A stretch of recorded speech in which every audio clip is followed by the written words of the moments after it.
said some Democratic states allow people to execute babies after birth, an egregious lie that is illegal in every state. He said everybody, even Democrats, wanted Roe v. Wade overturned. Roe was supported by 2/3 of Americans, even more Democrats. He said every legal scholar wanted Roe overturned, abortion returned to the states. Legal scholars have told me directly this is not true. He said the U.S. currently has the biggest budget deficit ever. No, that happened under Trump in 2020. He said the U.S. currently has a record trade deficit with China. That also happened under Trump in 2018. He said Biden personally gets a lot of money from China. Zero evidence of this. He said there were no terror attacks during his presidency. In fact, there were multiple attacks. He said Iran didn't fund Hamas, Hezbollah, other terror groups under his presidency. Iran, in fact, did. He said Biden wants to quadruple people's taxes. That is pure fiction. He said the U.S. has provided way more aid to Ukraine than Europe had. It's actually the opposite. He said the U.S. has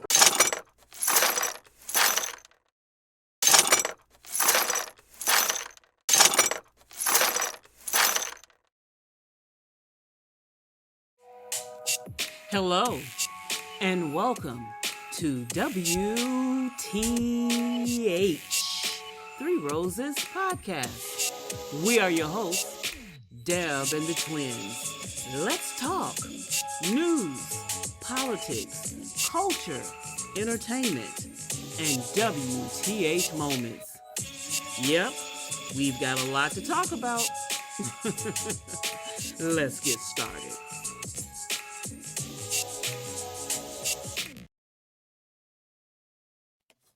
Welcome to 3Roses Podcast with Deb and the Twins.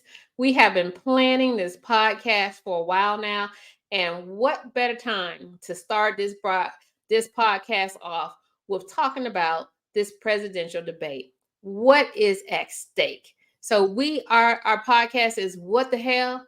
What the hell is at stake? Deborah, you want to chime in? I do. I think because what we need to understand is that, as someone said this morning when I was listening to a minister this morning, is that what we have to understand is that we're not voting for a person. We're not voting for a friend. We're not even voting for someone that we like. What we're voting for is the democracy of this United States of America. What we have at stake is a lot.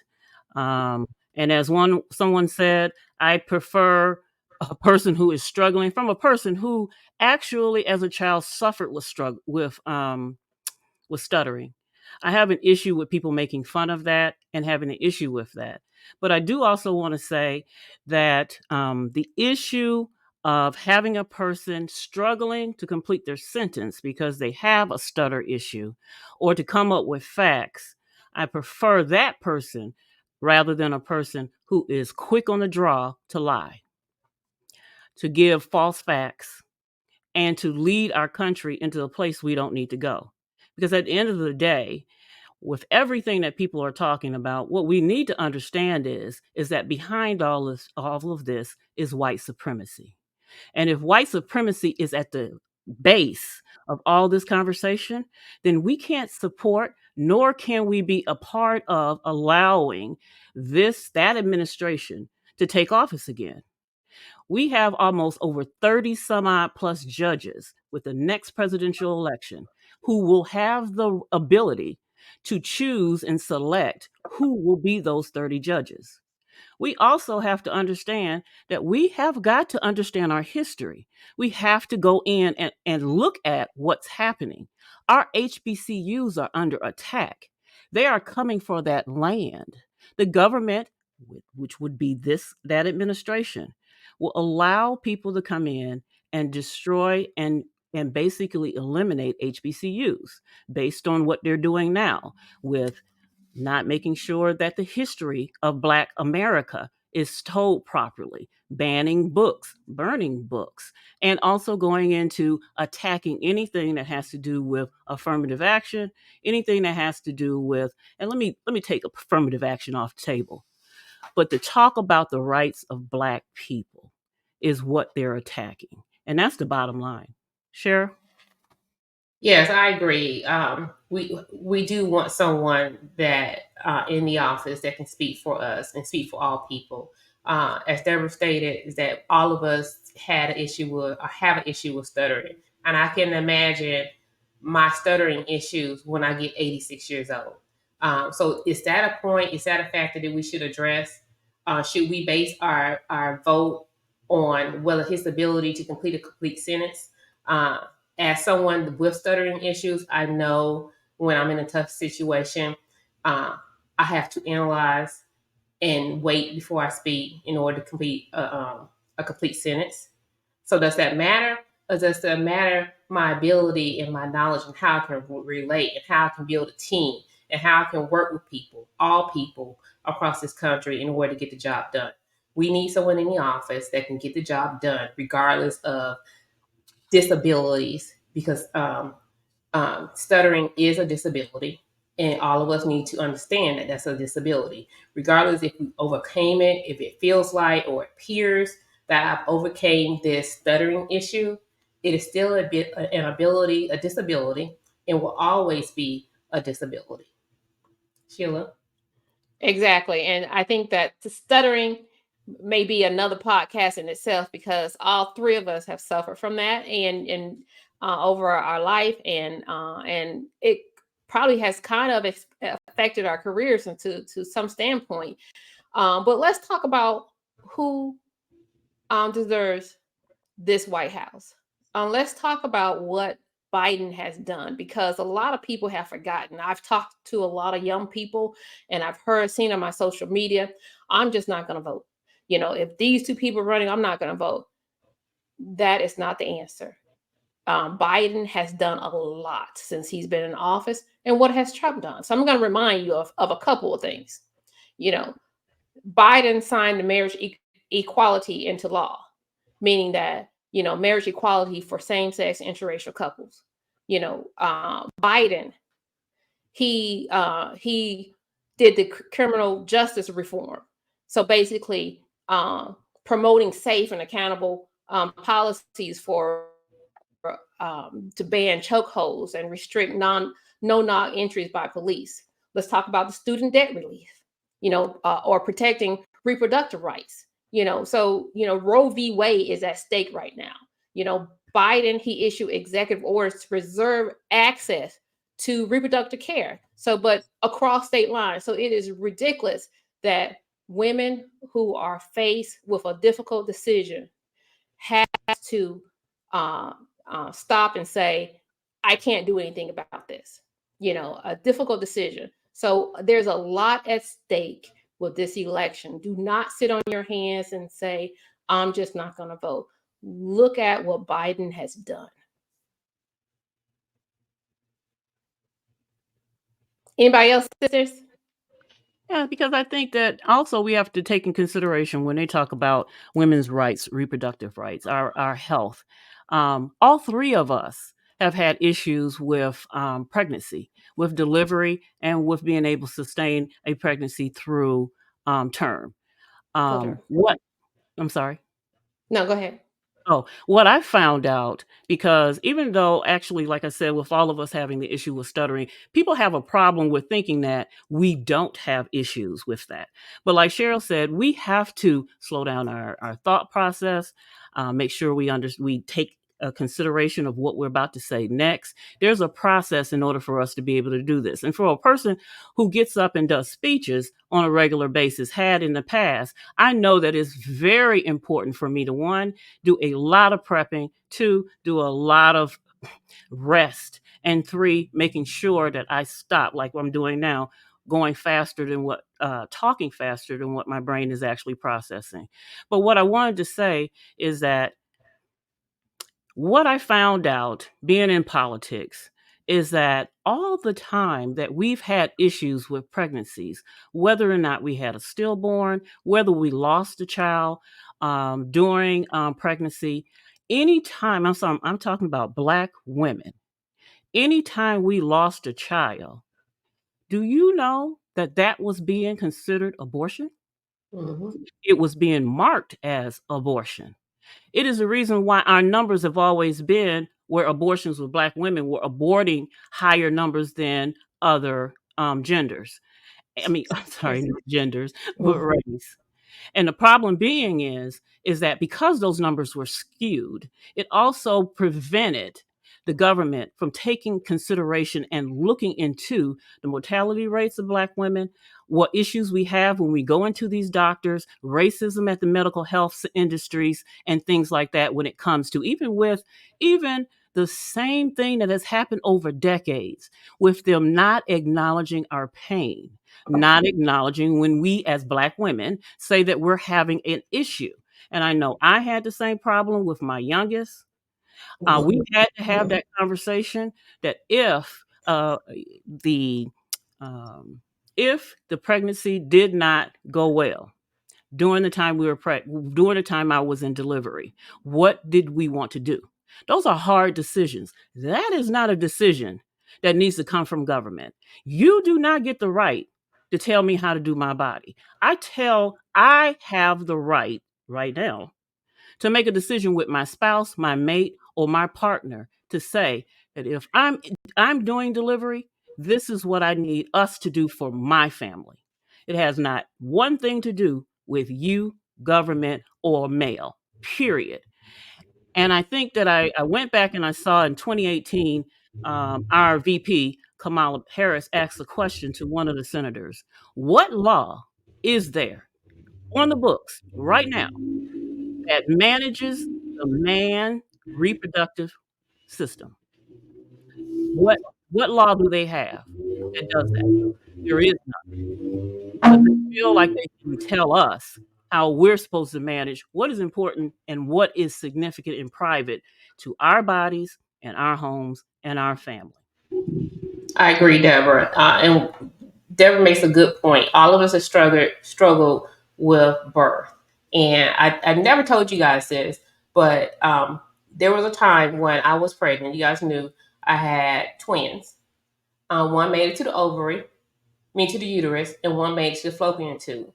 Well, they gave me medicine. I can't remember for which one to dissolve, but the other one did not. I was in massive pain. I was bleeding like water. And I ended up having to have a DNC. So I went there and I was on the operating table. And they gave me the anesthesia. And only thing I remember before they said count to 10. While I was counting to 10, I heard someone say, I can't believe that she's aborting this child. Now, if we have people like that stand with Trump in the operating room while I'm going through these massive problems, there was no fetus. There was no fetus. But as a woman, I was experiencing all of the symptoms of trying to dissolve this miscarriage naturally. It did not happen. And that's the last words. And that was almost 18 years ago. How dare she abort this child while I'm laying on the operating table? Yes, I've never told you guys. That has hurt me to this day. So can you imagine some man telling me how to control my body? So either it's the mother. I felt like I was going to die during those stages. So do I have a choice? Should I have a choice of how I want to control my body? Or does that need to be controlled by the White House, by the federal government? A man does not need to tell me how to control my body and what needs to happen with my body. That's all I have. I agree 100%. What is at stake? A lot is at stake. And going through the years, going back 4 years to when Trump was in office, what was at stake? Democracy was at stake. Our lives were at stake. So it is time now. November's coming. It is time now that we have to make the right decision. Well, right. And Sheila, I was saying, have we forgotten what happened when Trump was in office? How many guns did we buy how much ammo did we buy when Trump was in office? Were we not afraid as a country? Black, white, Latino? Were we not afraid? I said just recently, when Trump was in office, that was the last time. That was the first time I had been called a nigger. I haven't been called one since. Did we forget that a peaceful protest, he brought out the National Guard? Did we forget that? So we have a lot to say. Our young people need to go out and vote. We need to get serious about this. We need to understand and we need to remember how we felt during that time. Did we forget the number of Black people, people that look like me, Latinos, people of color that were killed by police officers and they never got prosecuted? Did we forget any of that? We need to remember what happened. We were so afraid to walk down the street during those times.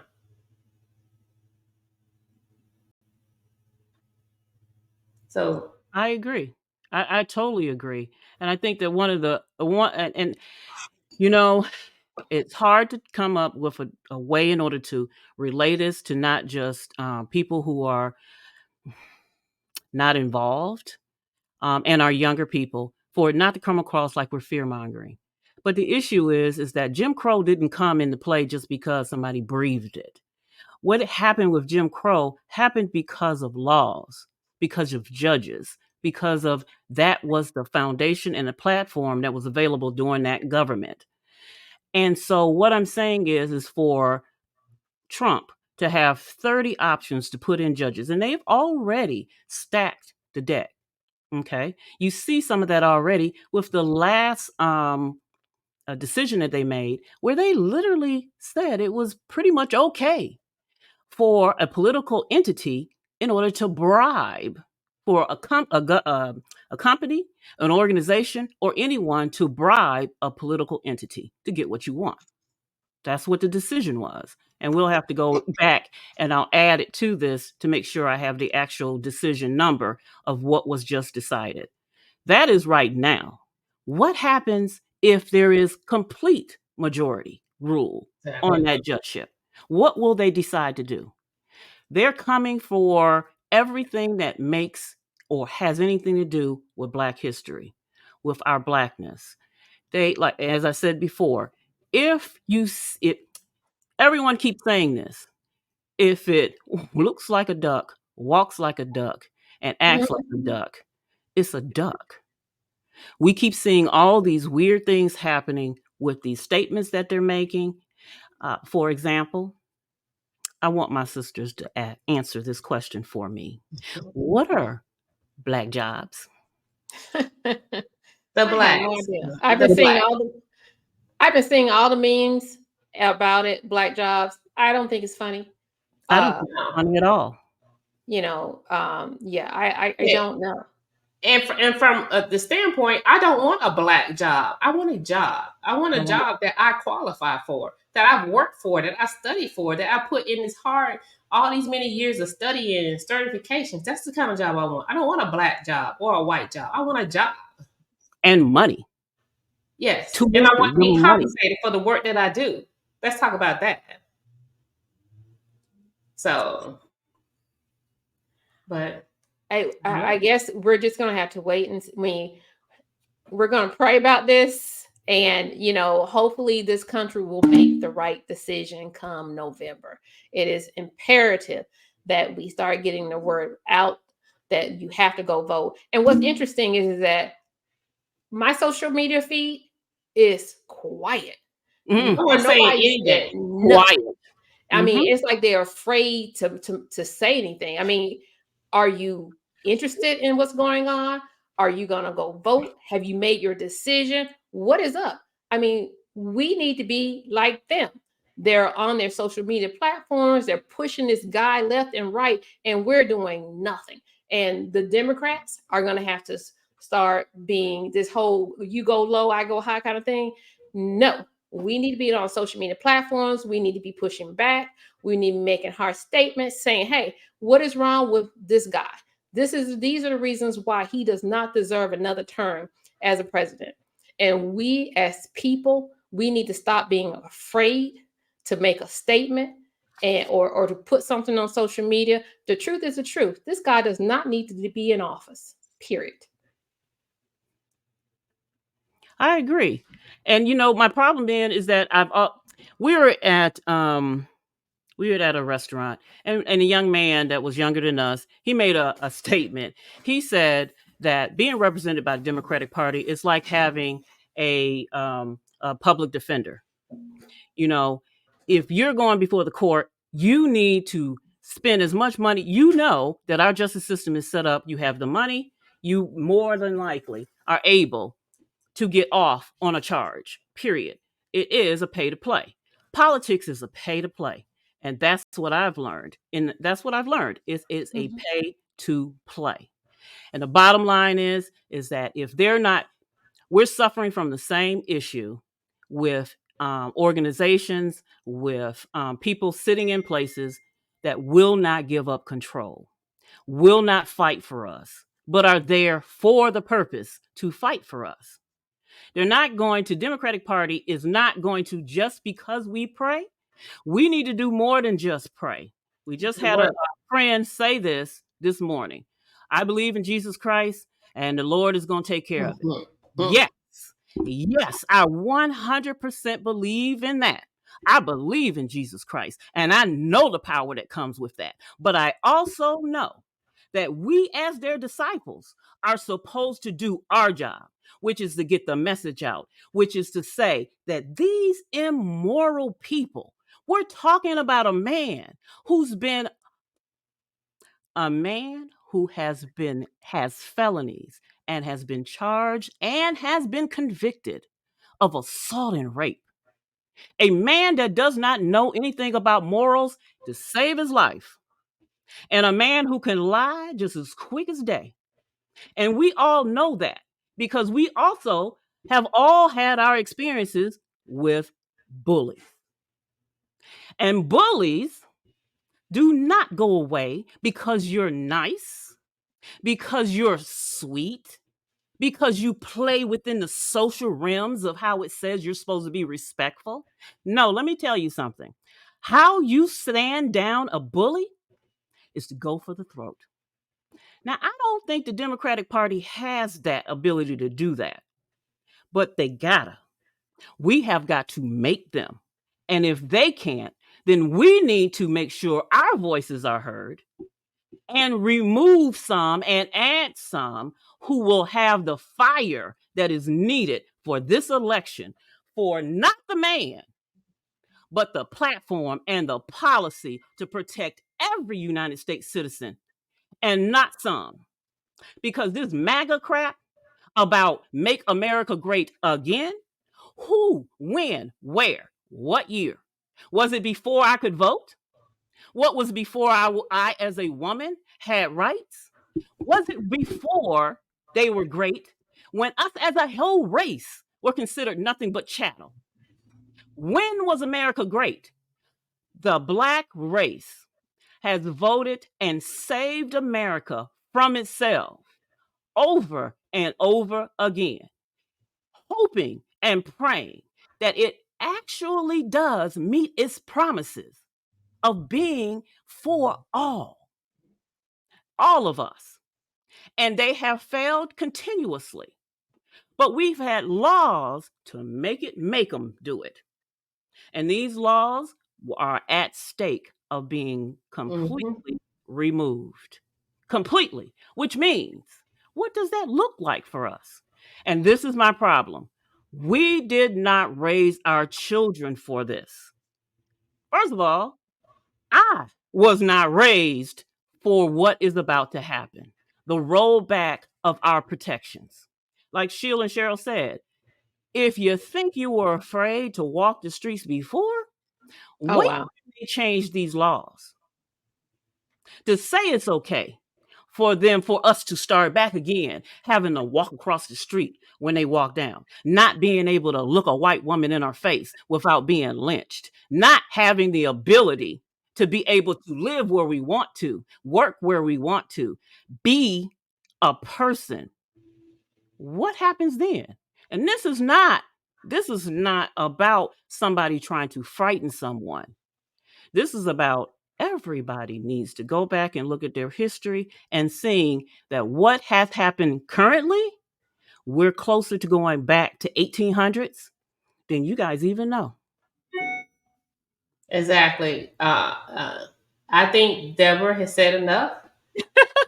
She was right on point. And I remember when Trump was in office, before I rolled out of bed, these are the things I did. I prayed, and then I said, let me see the craziness for the day. I have not done that since Biden has been in office. I've been able to pray and get up and move throughout my day. I say, let's not forget. Let's not forget. We need to go out, inform people, start making it public on our social media. I think I posted about Project 2025 on my page. And someone said it was fear mongering. But were we not fearful when Trump was in office? Were we not fearful? As an African American woman, as anybody, were we not fearful? Every day there was something. There was something to look forward to. Yeah, we got the stimulus checks. So is that all we concerned about? Are we concerned about the money? Are we one issue voters? Are we only concerned about abortion? So how many one issue voters are out there? Or do we want to vote for our people? And when I say our people, I'm not talking about African Americans. I'm talking about the white lady that lives next door to me, the Latino that lives down the street from me. I'm talking about the Indian person that I work with. I'm talking about all people. So are we voting for African Americans? Are we voting for the white people? Or are we voting for all people? So this vote is count for all people. We work every day with all types of people. We relate to all types of people every day. This man, Trump, is going to come in and divide this country. So you need to be more than it is. Worse than what it is. Yes. So we need to put the word out there. And maybe it needs to start with us 3. You know, and again, Sheila, you said people are afraid to post stuff out there. Yeah, because when I posted Project 2025, I got people out there talking something, I'm fear mongering, I'm this, that, and the other. People going back to back in the page. And some people get death threats and everything else. And I think that's the reason why people don't post. But we can't walk in fear. I believe we can't walk in fear. We need to walk in faith. Put it out there. If it's real, put it out there. Research it and put it out there. I'm not saying put stuff out there that you have not researched. Put the facts out there and let it lie where it lies. That's what we need. Hey, like Granddaddy used to say, tell the truth and shame the devil. Tell the truth. The truth is the truth. A lie is a lie. So on that note, thank you for tuning in to. Before we have one last note, may I say one something else? Okay. Yeah, one thing. I just need everyone to go back and look at who actually gave you that stimulus package. Can we go back and look at that? Mm-hmm. And we talk about that another time, because it's being attributed along with, quote unquote, the funding of HBCUs, historical Black colleges and universities. Those 2 lies need to be something we focus on. And we need to understand, just because it started in the next administration, it still does not mean that that's the person who actually provided those coverages for us, period. I just thought I wanted to say that. Exactly. So we'll discuss that later. But thank you again for tuning in to WTH-3Roses Podcast. What do you say, Sharon? What the hell? Exactly. What the hell is at stake? Go vote. Get prepared. Go vote. Thank you so much. And read. Thank you.